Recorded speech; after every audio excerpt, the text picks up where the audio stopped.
Hey guys, welcome back to an episode of Let's Play Hearts of Iron 4 as Turkey. Last episode, we invaded Bulgaria and successfully reintegrated him back into the Ottoman Empire. Well, the Neo-Ottoman Empire, the stupid name it has. This episode, we are going to continue our reclamation, and we're actually going to conquer Greece.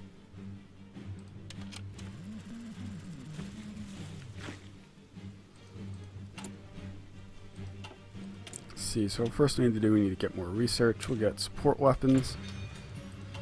We can build some dockyards, but I'm just not going to do it because I don't like boats.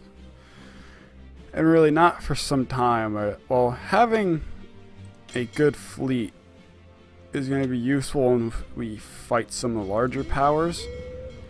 However, for right now, a fleet isn't going to be really all that useful.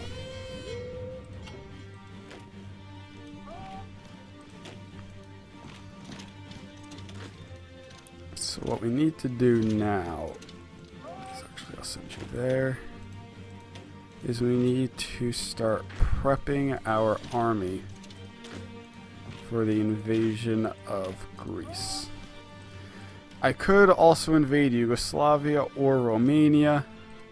However, I think I'm going to hold off on my Romanian invasion. I'll probably move on to Iraq or Iran after Greece, solely for the fact that Romania does have a decent amount of troops, so I'm pretty sure I'd be able to match it easily. In fact, I believe I match it already. They can occasionally push back pretty hard, harder than you think they would. They have quite a large country, and they have a good amount of troops. Same thing with Yugoslavia. All right, with air, let's get some fighters. Alright, so split you up. You go there.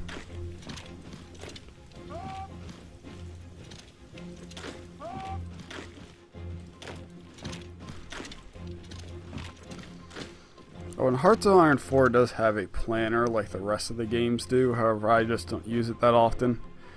Once we get into a really big war, like maybe against the Soviet Union, then doing that might be a better option. Although, if we do go to war with the Soviet Union, because the AI is so bad, I've actually noticed a lot of times that Germany will still win the war versus the Soviet Union. Oh, and also guys, I actually have a second monitor now. I am the proud owner of a 144 Hertz monitor. Now, obviously, for strategy games, for the most part, it doesn't make a difference. Unless I'm playing Total War, I have plenty of other games that are going to be nice to do it with. Having a 44 Hertz monitor is something I'm very happy to have. And really just having another monitor in general, since I used my old one. My old one, I really should just get rid of my TV. Although it's not my choice, because well, actually, I was about to say I'm still in high school. That's not true anymore. And then when I get to college, I just won't be here anymore, so won't be my TV. My monitor, my old one, actually can also be plugged into with a coaxial, and you can plug it into TV boxes.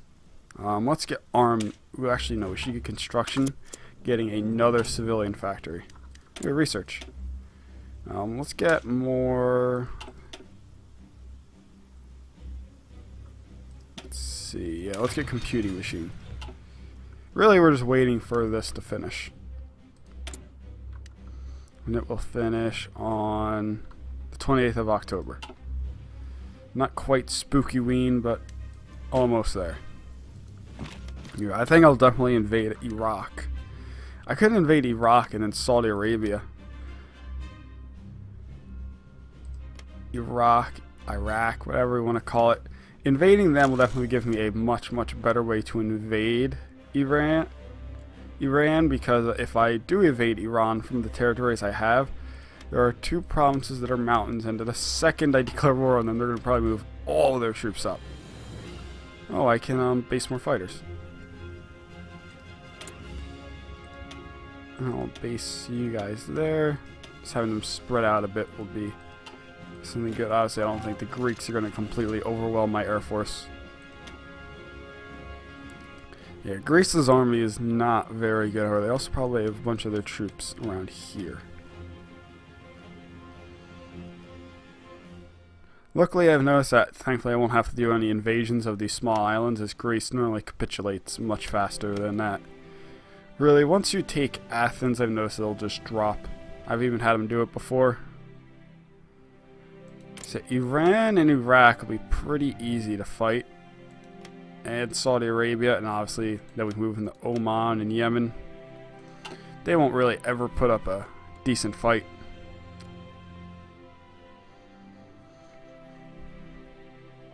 If we take Iran, we could go to Afghanistan. And we could... You're a part of... Oh no, you're not part of the Comintern. So I could invade Sinkiang. And then maybe Tibet and then Nepal and Bhutan. However, it may be better to only invade Afghanistan. So that I can get some freedom oil. And in reality, just make a better... Get a long border here with the British Raj, so that if I do join the Axis and World War II kicks off, I'll be able to swoop through, because the British Raj does not have a very big army. And I've noticed that the United Kingdom very rarely will help them out. Oh, we need a new national focus. Let's go to armament. And I'll start production on fighters when that's done. It'll be done about around the same time. So, alright, Hitler's going to demand the Sudetenland. Which, can I say, the Sudetenland state makes no sense at all. It is this little snake. I know they wanted it to be the Sudetenland. They want to take it, but you could have, like, I don't know, made it a southern and northern Sudetenland. Because there's a, yeah, there's an eastern Sudetenland. I could have lived with there being, like, a northern and southern one, because that's just ugly. I actually had a game where someone else took it, other than Czechoslovakia. I was playing as Fascist Netherlands. I think Hungary took it, and that was the only state they had.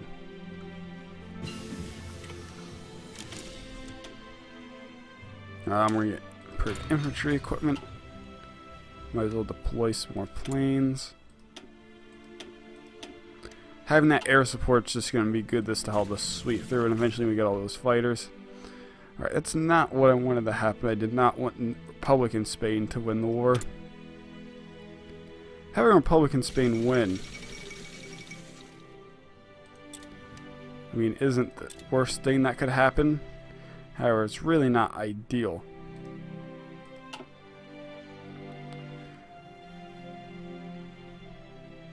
A lot of times National Spain won't even join the Axis. However, the times that they do, they are very, very helpful against France, because Germany seems to like going right through the Maginot Line every time. Oh, no war this year. They gave up the Sudetenland. Now, if you are playing as France and you do the little Entente focus, where you can ally Czechoslovakia, Romania, and Yugoslavia, which Yugoslavia, I think, will say no most of the time. You've really got to sway their opinions. Or if you do, you can actually hold off the Germans invading Czechoslovakia and not giving up the Sudetenland. And a lot of times the United Kingdom will end up joining sometimes as well, if you deny the Munich Agreement. Mostly because this is all mountains, and a lot of these have forts on them, so it becomes very hard for the Germans to take. The only bad thing that can happen is, even if assuming you get Yugoslavia, you are actually going to be in really good position. However, Italy, due to the fact they only have that front and that front to defend, can become a real problem down here, because I had them 20 stacks of divisions on each of these provinces. I just did not have the troops to spare as France. And also, if Hungary joins, most of the time they will move their troops away from Hungary's border. So that creates some problems, and I've never had Poland help me out. So, oh, I'm not France. I'm out of trolls. Let's go up here. We're really just waiting now for that invasion. Alright, armament effort number 3. Done. Let's get ideological fanaticism. We'll go to production. And I'll take one of those away.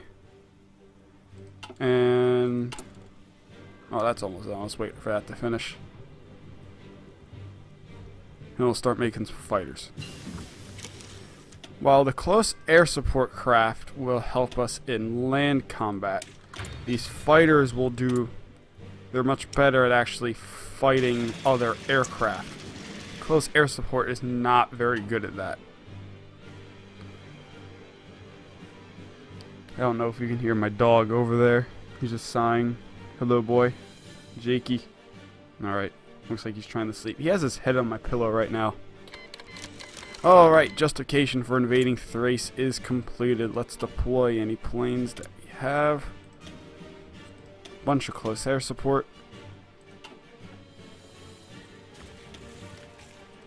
And let's go. Alright, so the first thing we're going to do is F3. Well, I guess since F1 is that. That's my F2. There we go. Alright, so all of my ship planes just go there. I'm going to turn you off from Naval Strike.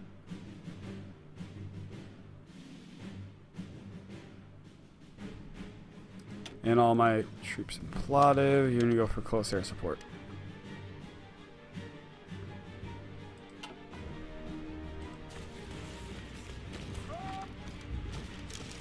Right, this is to be expected. However, a counterattack in any way, shape, or form will pretty much crush the Greeks. Again, they're just so outnumbered, they just don't have any hope of stopping us.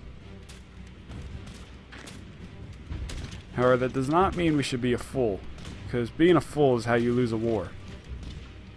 And I do not want to be the one that lost the war to the Greeks. That's just shameful in more ways than one.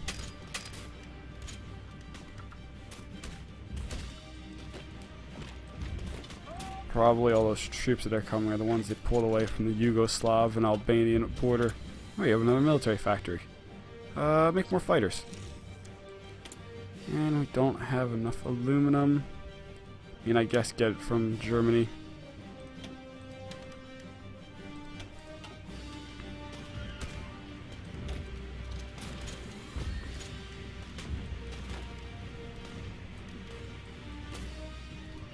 You guys hook all the way around there.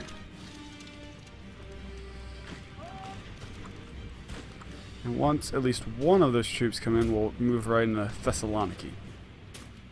Alright, attack.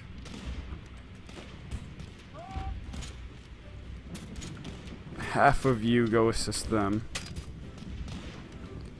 Actually, you guys could probably just take that. And attack. Move up. Good, good, good. I'm going to immediately start repositioning you guys on the Iraqi border. No one's going to declare war on us except maybe the Soviets. And we can move in there.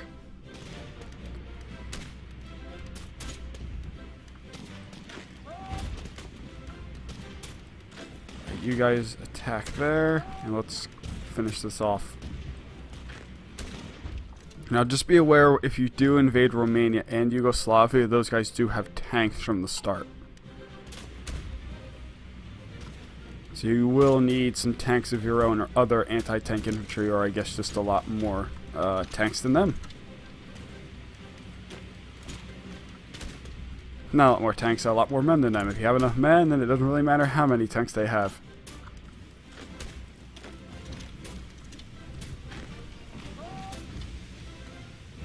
Probably get my mountaineers to be the ones that attack there.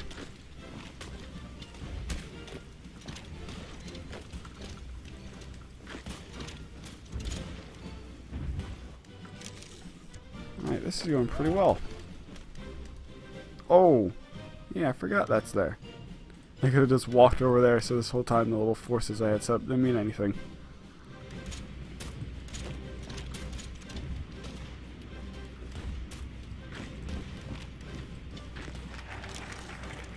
ideological fanaticism done. Let's get army.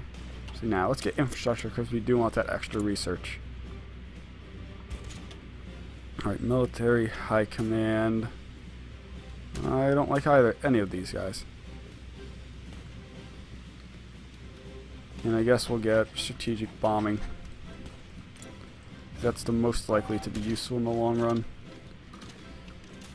I think for now the best thing we should do is just a straight push toward Athens.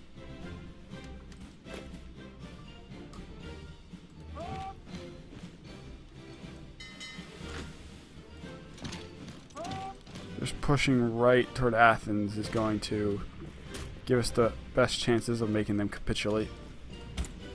The national unity is really, really high, so it may require some more fighting than I would want. Although, if you kind of rush their capital on purpose, a lot of times they will not have any troops stationed there because the front line is not up there, it's over here.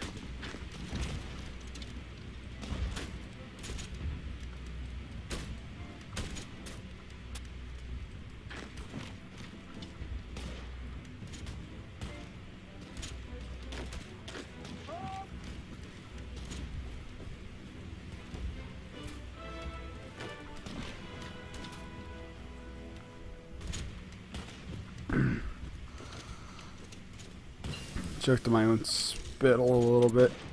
So let's switch. Let's get decryption will be good because that way, if you have a decryption advantage, one of those two things, both are good. You get a bonus during combat because you can kind of decipher their orders, is what they're going for. Alright, you guys go there. The rest of you attack there. Moving straight. And you go down there and assist them in attacking Athens.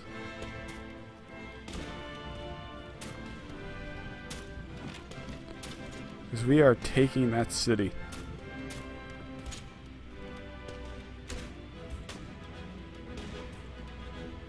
Alright, Athens has been taken.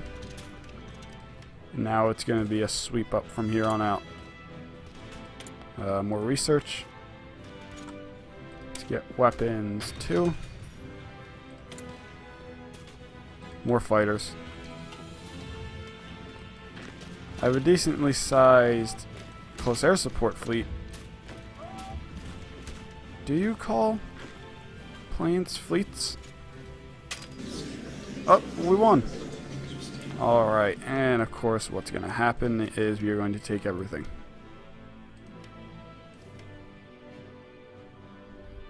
Nope, that's it. End our turn and done. Alright, so Greece has been retaken. Let's say we made some pretty good progress, and I probably should have started my fabrication on Iraq during the downtime. I don't have enough political power. Great. Didn't matter anyway. So guys, I hope you enjoyed the video. And I'll see you all, my fellow conquerors, next time. Peace.